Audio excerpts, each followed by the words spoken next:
Depression विश्वव्यापी रूपमा सबैभन्दा सामान्य स्वास्थ्य अवस्थाहरूमध्ये एक हो। गत वर्ष विश्वका 2देखि 6% मानिसहरूले डिप्रेसनको अनुभव गरेको अनुमान गरिएको छ। विश्वव्यापी रूपमा अनुमानित 5 वयस्कहरू डिप्रेसनबाट पीडित छन्।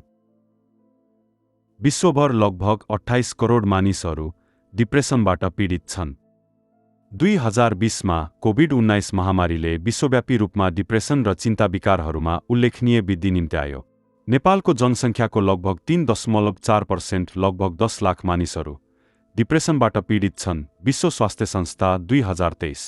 महिलाहरू 5%, पुरुषहरू 2% भन्दा बढी प्रभावित छन्। स्वास्थ्य मन्त्रालय नेपाल। डिप्रेसनसँग जोडिएको आत्महत्या दर चिन्ताजनक रूपमा उच्च छ। वार्षिक 6,000 भन्दा बढी आत्महत्या गर्छन्। नेपाल प्रहरी 2022। नेपालमा 15 देखि 29 वर्ष उमेर समूहका मानिसहरूमा मृत्युको प्रमुख कारण आत्महत्या हो। नेपालमा डिप्रेसनका प्रमुख कारणहरू: गरिबी र बेरोजगारी, लैङ्गिक हिंसा, उच्च डिप्रेसन महिलाहरूमा, मानसिक स्वास्थ्य वरिपरि सामाजिक कलङ्क, जागरुकता र उपचारको अभाव।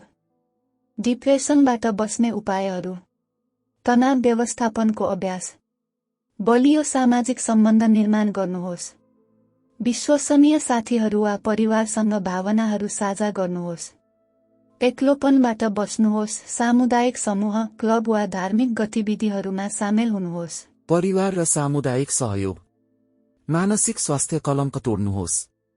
डिप्रेसनको बारेमा खुला छलफललाई प्रोत्साहन गर्नुहोस्। यो कमजोरी होइन। परिवारहरूलाई प्रारम्भिक लक्षणहरू, उदासी, थकान, चासोको कमी पहिचान गर्न शिक्षित गर्नुहोस्। युवा र जोखिममा रहेका समूहहरूलाई सहयोग गर्नुहोस्। विद्यार्थीहरूमाथि शैक्षिक कार्य दबाव कम गर्नुहोस्। महिला, वृद्ध र सीमान्तकृत समुदायहरूलाई भावनात्मक सहयोग प्रदान गर्नुहोस्। सरकार र नीतिगत हस्तक्षेपहरू, मानसिक स्वास्थ्य सेवाहरूमा सुधार, थप मनोचिकित्सक, सल्लाहकार र सामुदायिक स्वास्थ्य कर्मीहरूलाई तालिम दिनुहोस्।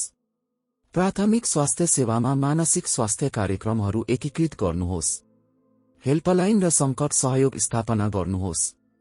निःशुल्क मानसिक स्वास्थ्य हेल्पलाइनहरूलाई प्रवर्धन गर्नुहोस्, जस्तै नेपालमा 1166।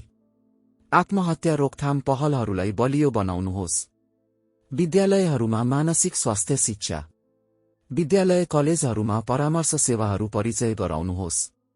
सामना गर्ने सिप, लचिलोपन र भावनात्मक व्यवस्थापन सिकाउनुहोस्। मिडिया र जनचेतना, मानसिक स्वास्थ्य अभियानहरू चलाउनुहोस्। कथाहरू र स्रोतहरू साझा गर्न टिभी, रेडियो र सामाजिक सञ्जाल प्रयोग गर्नुहोस्। कलङ्क कम गर्न सेलिब्रेटीहरू र प्रभावकारहरूलाई संलग्न गर्नुहोस्।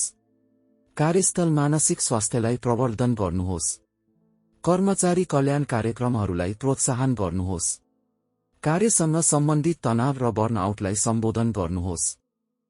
सांस्कृतिक र आध्यात्मिक दृष्टिकोणहरू, माइन्डफुलनेस अभ्यासहरूलाई प्रोत्साहन गर्नुहोस्।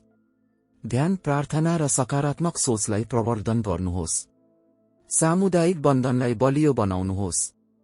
स्थानीय सहयोग समूहहरू, स्वयंसेवा र सांस्कृतिक कार्यक्रमहरू आयोजना गर्नुहोस्। जीवन एक पटकको लागि हो र बहुमूल्य छ। आफ्नो र वरपरका मानिसहरूलाई बचाउनुहोस् र शान्तिपूर्वक बाँच्नुहोस्।